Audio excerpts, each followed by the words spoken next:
Bismillahirrahmanirrahim. Assalamualaikum warahmatullahi wabarakatuh. Kami dari kelompok 2 beranggotakan Selviana, Nadia Ansyura Syukri, Sri Mulyani, Intan Sari, dan Vicky Nurfaisi ingin mempresentasikan materi mengenai tujuan belajar dan prinsip-prinsip belajar. Yang pertama yaitu tujuan belajar. Pada dasarnya, manusia sebagai makhluk individu dan makhluk sosial meniscayakan dirinya untuk berusaha mengetahui sesuatu di luar dirinya sendiri, sehingga dapat dikatakan bahwa manusia memiliki beberapa tujuan dan kecenderungan umum mengapa manusia mau belajar. Tujuan belajar yang pertama adalah untuk memperoleh pengetahuan. Hasil dari kegiatan belajar dapat ditandai dengan meningkatnya kemampuan berpikir seseorang. Jadi, selain memiliki pengetahuan baru, proses belajar juga akan membuat kemampuan berpikir seseorang menjadi lebih baik. Dalam hal ini, pengetahuan akan meningkatkan kemampuan berpikir seseorang. Dan begitu juga sebaliknya, kemampuan berpikir akan berkembang melalui ilmu pengetahuan yang dipelajari. Dengan kata lain, pengetahuan dan kemampuan berpikir merupakan hal yang tidak dapat dipisahkan. Bismillahirrahmanirrahim. Baiklah, saya akan melanjutkan materi tentang tujuan belajar. Nah, sebelumnya telah dipaparkan oleh saudari Nadia tentang tujuan belajar yang pertama, yaitu untuk memperoleh pengetahuan. Nah, adapun tujuan belajar yang kedua adalah untuk menanamkan konsep dan keterampilan. Nah, keterampilan yang dimiliki setiap individu adalah melalui proses belajar. Penanaman konsep membutuhkan keterampilan, baik itu keterampilan jasmani maupun rohani. Nah, dalam hal ini, keterampilan jasmani adalah kemampuan individu dalam penampilan dan gerakan yang dapat diamati. Keterampilan ini berhubungan dengan hal teknis atau pengulangan. Sedangkan keterampilan rohani cenderung lebih kompleks karena bersifat abstrak. Keterampilan ini berhubungan dengan penghayatan, cara berpikir, dan kreativitas dalam menyelesaikan masalah atau membuat suatu konsep. Nah, tujuan belajar yang ketiga yaitu untuk membentuk sikap. Kegiatan belajar juga dapat membentuk sikap seseorang.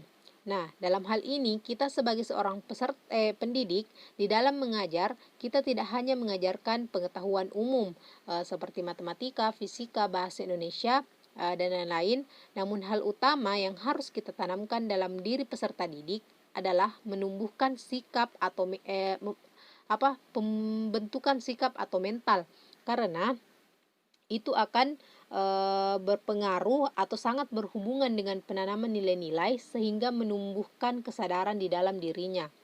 Nah, dan juga penanaman sikap atau mental juga dapat mempengaruhi semangat peserta didik dalam belajar atau menerima pembelajaran, yang apabila kita melakukan pendekatan tersebut secara benar.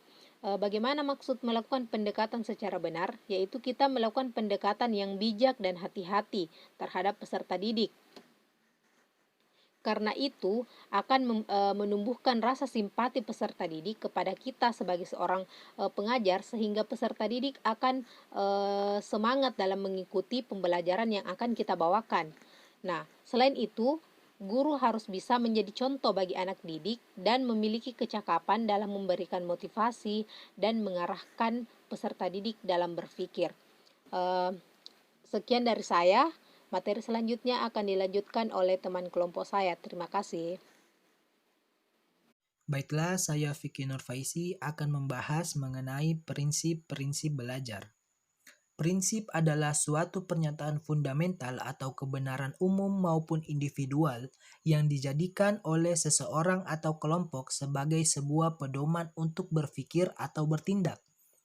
Dari berbagai prinsip belajar yang ada, terdapat beberapa prinsip yang relatif berlaku umum yang dapat kita pakai sebagai dasar dalam upaya pembelajaran, baik itu bagi siswa yang perlu meningkatkan upaya belajarnya maupun bagi guru dalam upaya meningkatkan mengajarnya. Dalam prinsip-prinsip belajar terdapat implikasi bagi siswa dan bagi guru. Untuk prinsip-prinsip belajar yang pertama, yaitu perhatian dan motivasi. Menurut Geek dan Berliner, perhatian merupakan hal yang penting dalam kegiatan belajar. Dari kajian teori belajar pengolahan informasi, terungkap bahwa tanpa adanya perhatian, tak mungkin terjadi belajar. Perhatian terhadap belajar akan timbul pada siswa apabila bahan pelajaran sesuai dengan kebutuhan. Di samping perhatian, ada motivasi yang mempunyai peran penting dalam kegiatan belajar. Karena motivasi adalah tenaga yang menggerakkan dan mengarahkan aktivitas seseorang. Motivasi mempunyai kaitan yang erat dengan minat. Siswa yang memiliki minat terhadap sesuatu bidang studi tertentu cenderung tertarik perhatiannya dan dengan demikian timbul motivasinya untuk mempelajari bidang studi tersebut. Misalnya, siswa yang menyukai matematika akan merasa senang belajar matematika dan terdorong untuk lebih giat, demikian pula sebaliknya. Untuk implikasinya,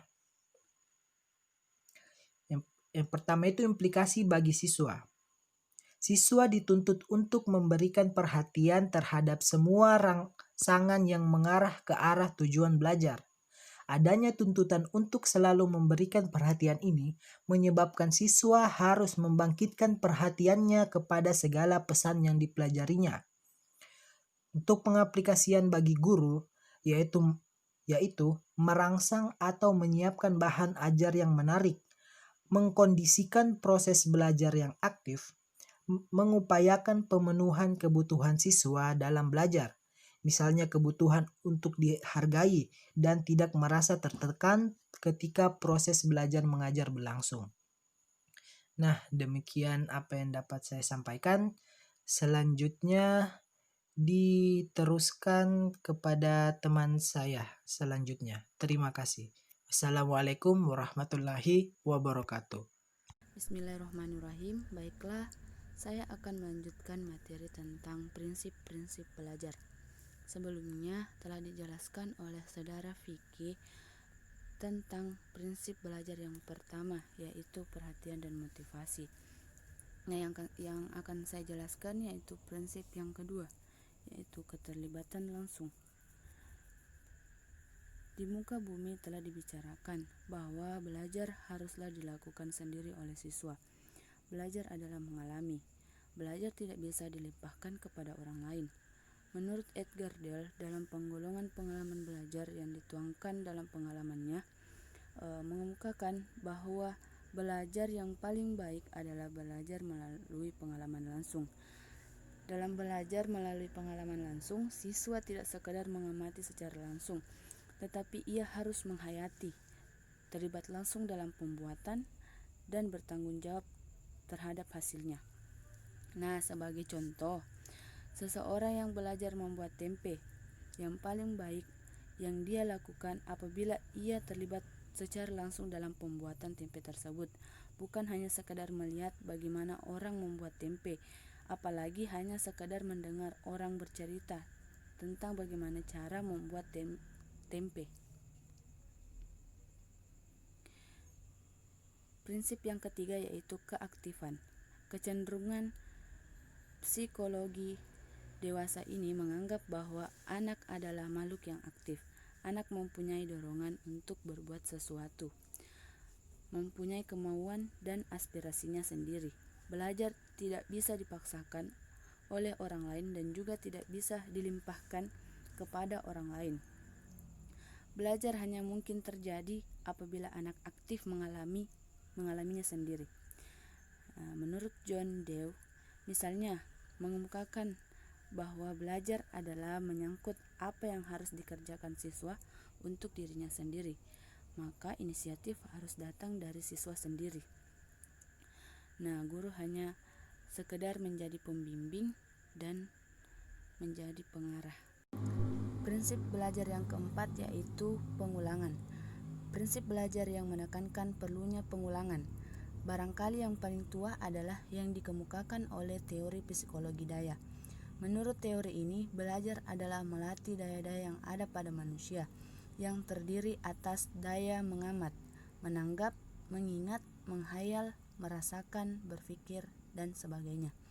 Dengan mengadakan pengulangan, maka daya-daya tersebut akan menjadi berkembang. Seperti halnya pisau yang selalu diasah akan menjadi tajam, maka daya-daya yang dilatih dengan pengadaan pengulangan-pengulangan akan menjadi sempurna.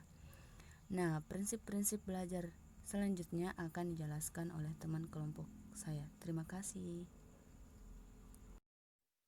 Nah, prinsip-prinsip belajar yang selanjutnya yaitu tantangan. Nah, menurut teori medan yang dikemukakan oleh Kurt Lewin, bahwa siswa dalam situasi belajar sama halnya sedang berada dalam suatu medan atau lapangan psikologi. Dalam situasi ini, siswa menghadapi suatu tujuan yang ingin dicapai, tetapi selalu terdapat hambatan, yaitu mempelajari bahan belajar. Maka timbullah motif untuk mengatasi hambatan itu, yaitu dengan mempelajari bahan belajar tersebut. Apabila hambatan itu telah diatasi, artinya tujuan belajar telah dicapai, maka ia akan masuk dalam medan baru dan tujuan baru. Demikian seterusnya, agar pada siswa timbul motif yang kuat untuk mengatasi hambatan dengan baik, maka bahan belajar haruslah menantang. Implikasinya terhadap siswa yaitu apabila siswa diberikan tanggung jawab untuk mempelajari sendiri, maka siswa lebih termotivasi untuk belajar. Ia akan belajar dan mengingat secara lebih baik. Dan implikasinya terhadap guru itu, guru mengingatkan siswa selalu berusaha mencapai tujuannya, sehingga guru harus memberikan tantangan pada siswa dalam kegiatan pembelajarannya. Nah, misalnya memberikan tugas kepada siswa memecahkan masalah yang membutuhkan informasi dari orang lain di luar sekolah sebagai sumber informasi. Contoh lain lagi, menugaskan kepada siswa untuk menyimpulkan isi pelajaran yang selesai disajikan.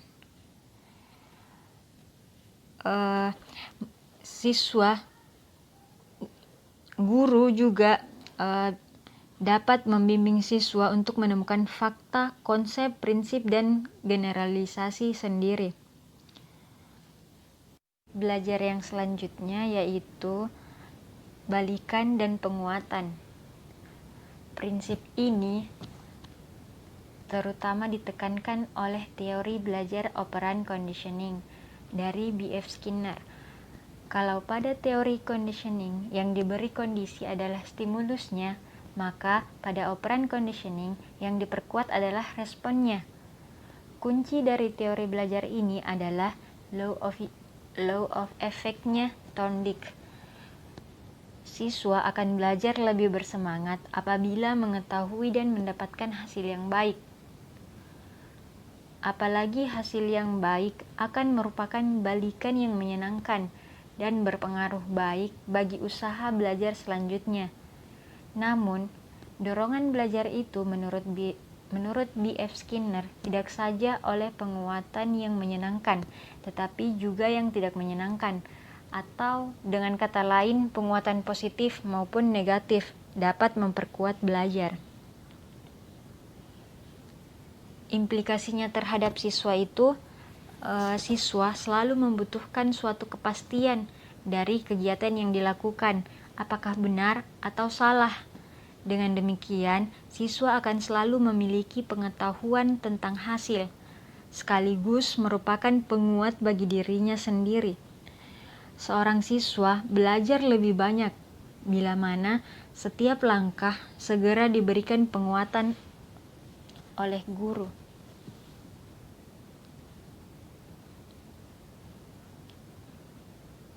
Adapun implikasi prinsip balikan dan penguatan terhadap guru,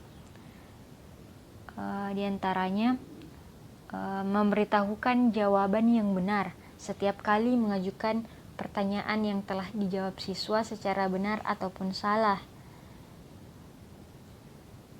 Selanjutnya, guru mengoreksi pembahasan pekerjaan rumah yang diberikan kepada siswa pada waktu yang telah ditentukan. Kemudian, memberikan catatan-catatan pada hasil kerja siswa berdasarkan hasil koreksi guru terhadap hasil kerja pembelajaran. Selanjutnya, mengumumkan atau mengkonfirmasikan peringkat yang diraih oleh siswa berdasarkan skor yang dicapai dalam tes. Sehingga jiwa siswa dalam belajar semakin kuat.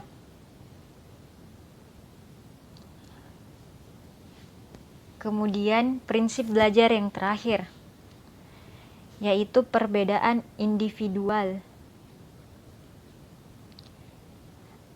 Siswa merupakan individual yang unik, artinya tidak ada dua orang siswa yang sama persis. Tiap siswa memiliki perbedaan satu dengan yang lain. Perbedaan itu terdapat pada karakteristik psikis, kepribadian, dan sifat-sifatnya. Perbedaan individual inilah yang berpengaruh pada cara dan hasil belajar siswa. Karenanya, perbedaan individu perlu diperhatikan oleh guru dalam upaya pembelajaran. Implikasi prinsip ini terhadap siswa yaitu karena setiap siswa itu memiliki karakteristik sendiri-sendiri atau berbeda-beda dengan yang lainnya, maka setiap siswa belajar menurut tempo atau kecepatannya sendiri, dan untuk setiap kelompok umur terdapat variasi kecepatan belajar.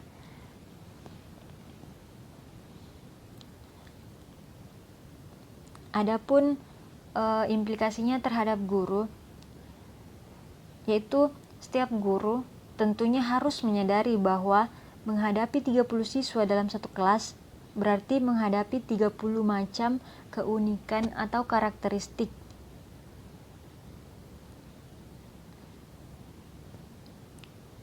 Hal yang harus dilakukan guru yaitu menentukan penggunaan berbagai metode yang diharapkan dapat melayani kebutuhan siswa sesuai karakteristiknya.